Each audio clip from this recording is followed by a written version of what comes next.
Bismillahirrahmanirrahim. Assalamualaikum warahmatullahi wabarakatuh. Alhamdulillahirabbil alamin wassalatu wassalamu ala asyrafil anbiya'i wal mursalin wa ala alihi wa ashabihi wa man tabi'ahum bi ihsanin ila yaumiddin. Amma ba'. Diharapkan anak-anak murid semua dalam keadaan sihat wal afiat insya-Allah. Hari ini kita akan sambung pelajaran kita dalam sesi pembelajaran dari rumah. Untuk pembelajaran tahun 4, hari ini kita akan belajar ataupun kita akan sambung mata pelajaran yang lepas dalam tajuk ibadah tahun 4. Sila buka muka surat 21. Kita sambung berkaitan tentang solat fardu. Okey, sebelum kita meneruskan pembelajaran hari ini, sebelum tu kita baca doa sebelum belajar sama-sama. A'udzubillahi minasyaitonirrajim. Bismillahirrahmanirrahim. Allahumma aftah 'alaina hikmataka wanshur 'alaina min khaza'ini rahmatika ya arhamar rahimin. Rabbi shrah li sadri wa yassir li amri wahlul 'uqdatam min lisani yafqahu qawli. Amin. Amin ya rabbal alamin. Baiklah, untuk hari ini kita akan sambung mata pelajaran ibadah dalam tajuk solat fardu. Hari ini kita akan belajar berkaitan tentang nama-nama solat fardu dan juga waktu masuk solat fardu tersebut, waktu akhir dan jumlah rakaat. Baiklah, murid-murid semua boleh sediakan buku ibadah tahun 4. Sila buka muka surat 21. Kita tengok nama-nama solat fardu. Okey, nama solat fardu kita ada, nama solat fardu kita akan belajar juga waktu masuk solat, waktu akhir dan juga jumlah rakaat. Okey, baiklah. Untuk waktu yang pertama ialah solat subuh, dinamakan solat subuh. Okey, bila solat subuh ni? Terbitnya bermula daripada terbitnya fajar siddiq. Terbitnya fajar siddiq. Dan waktu akhirnya hingga terbitnya matahari. Terbitnya matahari maka habislah waktu subuh. Kalau kita tengok pagi-pagi tu, bila mana kita bangun tidur tengok-tengok dah ada nampak cahaya matahari sikit, maka itu dah habis waktu subuh. Okey. Jumlah rakaat dia ialah 2 rakaat. Okey.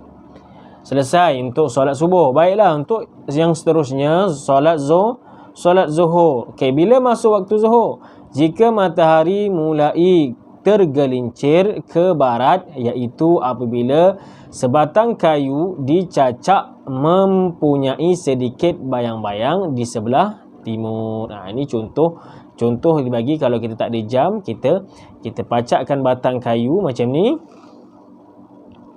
Jika sekiranya ada bayang-bayang sedikit saja sebelah timur, mana sana, contoh sana barat, maknanya matahari tenggelam sebelah barat sedikit, dekat bahagian sini matahari dah tenggelam sikit, maka dia akan timbul bayang-bayang sedikit di sebelah timur. Okey, maka masuklah waktu zuhur. Dan bila berakhir waktu zuhur? Waktu akhir zuhur ialah apabila bayang-bayang kayu lebih panjang sedikit daripada kayu tersebut. Itu habislah waktu zuhur. Maknanya tadi bayang-bayang tu dia ada sedikit, contoh kat sini. Lepas tu untuk waktu akhir ni bila? Waktu akhir apabila bayang-bayang kayu lebih panjang sedikit daripada kayu tersebut ni. Panjang kayu ni, contoh kayu panjang ni, bayang-bayang dia lebih panjang sedikit daripada kayu tersebut, maka habislah waktu zuhur, masuklah waktu asar. Okey, jumlah rakaat dia berapa? Jumlah rakaat dia ialah 4 rakaat. Jangan buat 2 rakaat, mesti 4 rakaat. Baiklah, waktu seterusnya ialah waktu asar. Bila masuk waktu asar? Apabila bayang-bayang kayu lebih panjang sedikit daripada kayu tersebut. Maknanya tadi, apabila bayang-bayang kayu lebih panjang sedikit daripada kayu tersebut. Sama tak dengan akhir waktu zuhur? Sama kan? Jadi maknanya bila akhir Bila akhir waktu zuhur, teruslah masuk waktu asar. Sebab sama. Bila bayang-bayang kayu lebih panjang daripada kayu tersebut, maka masuk waktu asar. Okey. Bila akhirnya waktu asar, mula terbenam matahari. Kalau kita tengok di hujung-hujung, kalau orang kat tepi pantai boleh nampak matahari tu tenggelamnya matahari, maka berakhirlah waktu asar dan masuknya waktu maghrib. Okey, berapa bilangan jumlah rakaat bagi solat asar? 4 rakaat. Okey, selesai, boleh faham? Okey, kemudian waktu maghrib. Bila masuk waktu maghrib? Bila mula terbenamnya matahari. Mula terbenam matahari akhir waktu asar, maka teruslah masuk waktu maghrib. Okey, selesai, boleh faham? Okey, kemudian bila pula waktu akhir maghrib? Cahaya merah di kaki langit tidak lagi kelihatan dan hilang sepenuhnya. Kalau kita perasan, kalau waktu cerah tu kita akan nampak merah-merah dekat ujung-ujung langit tu kan. Maka kalau hilang merah tu, maka telah masuk waktu waktu isyak. Maafkan Ustaz, waktu isyak. Okey, selesai, boleh faham? Berapa bilangan untuk rakaat solat maghrib? 3 rakaat sahaja. Okey, selesai, boleh faham? Okey, untuk yang terakhir ialah waktu isyak. Bila masuk waktu isyak? Okey, sama dengan akhir waktu maghrib. Cahaya merah di kaki langit tidak lagi kelihatan dan hilang sepenuhnya, maka masuklah waktu isyak. Berakhirnya waktu maghrib, masuknya waktu isyak. Okey, selesai. Okey, bila pula berakhirnya waktu isyak? Bila mana terbitnya fajar siddiq. Terbitnya fajar siddiq, berakhirlah waktu isyak dan bermulalah waktu subuh. Begitulah pusingan hari-harian. Itulah pusingan waktu solat fardu daripada subuh, zuhur, asar, maghrib, isyak. Berapa pula bilangan waktu isyak? 4 rakaat. Okey. Berapakah bilangan solat yang mempunyai 4 rakaat? Ada 3. Yang pertama, solat zuhur 4 rakaat, solat asar 4 rakaat, solat isyak 4 rakaat. 3 Okey, solat maghrib 3 rakaat, solat subuh 2 rakaat. Okey, baiklah, cuba buka muka surat 22. Okey, muka surat sebelah dia kita akan sambung pelajaran berkaitan tentang syarat wajib dan syarat sah solat fardu. Okey. Cuba tengok. Solat adalah wajib dilaksanakan dengan mematuhi syarat-syaratnya. Syarat-syarat wajib bermaksud seseorang yang tidak menepati syarat-syarat tersebut tidak diwajibkan solat. Syarat sah bermaksud sekiranya syarat tersebut tidak dilaksanakan, solat yang dilakukan batal. Okey, syarat wajib dan syarat sah.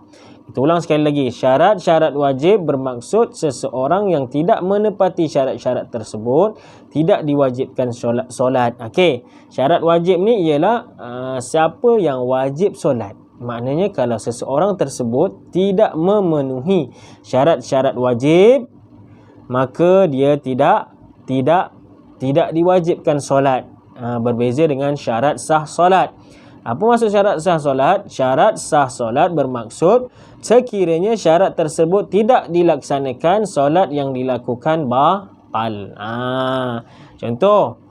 Okey, boleh faham? Syarat sah, kalau kita laksanakan solat tapi tak buat syarat sah tu, maka terbatallah solat kita.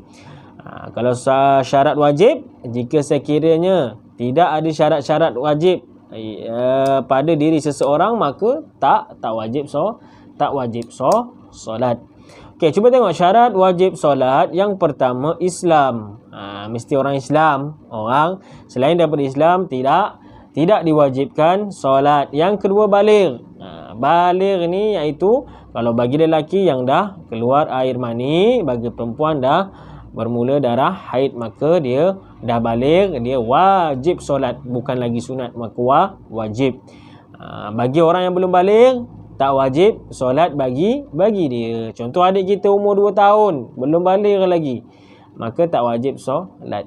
Yang ketiga, berakal. Lawan maksud berakal apa dia? Tak ada akal, maksudnya gila. Orang gila tak wajib solat. Yang keempat, suci daripada haid atau nifas. Suci daripada haid atau nifas. Ni kedua-dua ni darah bagi perempuan. Ada haid, ada nifas, maka tak wajib solat. Yang kelima, tidak buta dan tuli dalam satu masa. Tidak buta dan tuli dalam satu masa, maka tak wajib solat.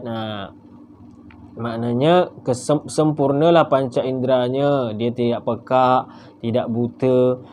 Kadang-kadang cuba tengok orang yang pekak dan buta. Biasa orang pekak dan buta jarang sekali. Biasa orang yang bisu dia akan pekak. Jarang orang yang buta dia pekak. Tapi bila dah buta tapi dia pekak, tuli ni maksudnya pekak lah, tak dengar. Lepas tu duduk sorang-sorang pula, maka dia tak tahu masuk waktu maghrib bila, masuk waktu isyak bila, tak dengar azan pun tak dengar, nampak pun tak boleh tengok jam. Makanya dia tidak diwajibkan solat. Okey, yang keenam, sampai seruan ajaran Islam kepadanya. Sampai seruan ajaran Islam kepadanya, orang Islam tahu wajib solat, maka dia kena wajib solatlah. Ada seruan ajaran Islam kepadanya, maka dia wajib solat. Inilah 6 perkara berkaitan tentang syarat wajib solat. Kena ingat ni syarat-syarat wajib ni. Okey, syarat-syarat ni jika sekiranya seseorang itu tidak melengkapi syarat-syarat tersebut, maknanya dia tidak wajib solat. Okey, boleh faham? Berbeza dengan syarat sah solat. Okey, cuba kita tengok pula syarat sah solat. Okey, syarat sah solat, syarat-syarat sah solat. Yang pertama, menghadap kiblat. Kalau hadap tempat lain boleh ustaz? Tak boleh, mesti menghadap kiblat. Kalau kat rumah saya tak tahulah arah kiblat mana, saya hadap masjid boleh? Tak boleh, mesti menghadap kiblat. Cuba cari arah kiblat. Kita tengok masjid kat tempat kita macam mana arah kiblat dia. Cuba kita ukur, bawa kat rumah kita. Ataupun sekarang dah banyak aplikasi yang boleh menunjukkan arah kiblat, maka boleh ikut arah kiblat, boleh cari arah kiblat. Kebiasaannya arah kiblat biasa dia menghadap ke barat. Yang kedua, yakin telah masuk waktu. Sah solat. Kalau dah masuk waktu, nak solat zuhur, kena masuk waktu zuhur. Tak masuk waktu zuhur, tak boleh solat. Maka kalau dia solat juga zuhur sebelum waktu zuhur, maka tak sah solat dia. Contoh, dia solat zuhur, rajin sangat kan, solat zuhur pukul 12.30 hari. Dah masuk belum waktu solat zuhur? Belum. Maka kalau dia solat zuhur, solat dia tak sah. Okey, yang ketiga, syarat sah solat, suci daripada hadas kecil dan hadas besar. Suci daripada hadas kecil dan hadas besar. Ni kena ingat ni. Maksudnya bersihkan diri daripada hadas kecil dan hadas besar, maksudnya berwuduk lah. Kan? Apa niat antara niat wuduk? Nawaitu raf'al hadathil akbari ataupun asghari. Nawaitu raf'al hadathil asghari lillahi ta'ala, sahaja aku mengangkat hadas kecil kerana Allah Ta'ala. Maka suci daripada hadas kecil dan hadas besar, maknanya berwuduk, maka barulah sah solat. Okey, yang keempat, suci tubuh badan, pakaian dan tempat daripada najis. Suci tubuh badan, pakaian dan tempat daripada najis. Ni kena ingat. Tubuh badan kita kena suci daripada najis. Bersihkan, mandi, basuh tempat kena najis. Yang kedua, pakaian. Jangan ada pakaian kita yang kotor terkena najis. Dan tempat daripada najis, sejadah kita, pastikan tempat sujud kita, sejadah kita, tempat semayang kita tidak ada najis walaupun sedikit. Kalau ada, maka tak sah solat kita. Pastikan sebelum solat semuanya bersih, tubuh badan, pakaian dan tempat kita solat. Okey, untuk yang kelima, yang terakhir, menutup aurat mengikut syarak bagi lelaki dan perempuan. Menutup aurat mengikut syarak bagi lelaki dan perempuan. Pakai baju elok-elok, pakai kain, pakai seluar. Kalau perempuan pakai telekung. Aurat bagi lelaki ialah pusat hingga lutut, maka wajib menutup pusat hingga lutut. Jangan terbuka nak solat. Kalau solat juga dalam keadaan membuka aurat, maka tak sah. Tapi sebaik-baiknya bagi lelaki, janganlah tutup pusat hingga lutut je. Kalau boleh, tutuplah kesemuanya. Pakai baju, pakai kain yang sempurna, maka lebih baik, sebab kita nak menghadap Allah Subhanahu wa taala. Kalau bagi perempuan, aurat dia sama ada dalam solat ataupun luar solat, maka dia punya aurat apa dia? Muka dan telapak tangan sahaja. Yang lain tak boleh terbuka. Okey. Jadi ustaz rasa cukup sekadar itu untuk hari ini. Maka tak perasan tadi tak nampak sampai kelima. Nampak ni, tidak menutup aurat mengikut syarat. Okay, ingat keenam syarat wajib solat, dan kelima syarat sah solat. Kena bezakan. Syarat wajib solat, jika seorang tersebut bukan daripada kalangan Islam, tak wajib solat. Tak baligh lagi, maka tak wajib solat. Syarat sah solat pula, bila mana kita melaksanakan solat tak buat kelima-lima perkara tersebut, maka solat dia adalah tidak sah. Okey. Saya rasa cukup sekadar itu untuk pada hari ini. Wallahu a'lam. Nanti Ustaz akan bagi latihan. Semoga kita akan berjumpa lagi untuk sesi yang akan datang ataupun video yang akan datang. Wallahu a'lam. Assalamualaikum warahmatullahi wabarakatuh.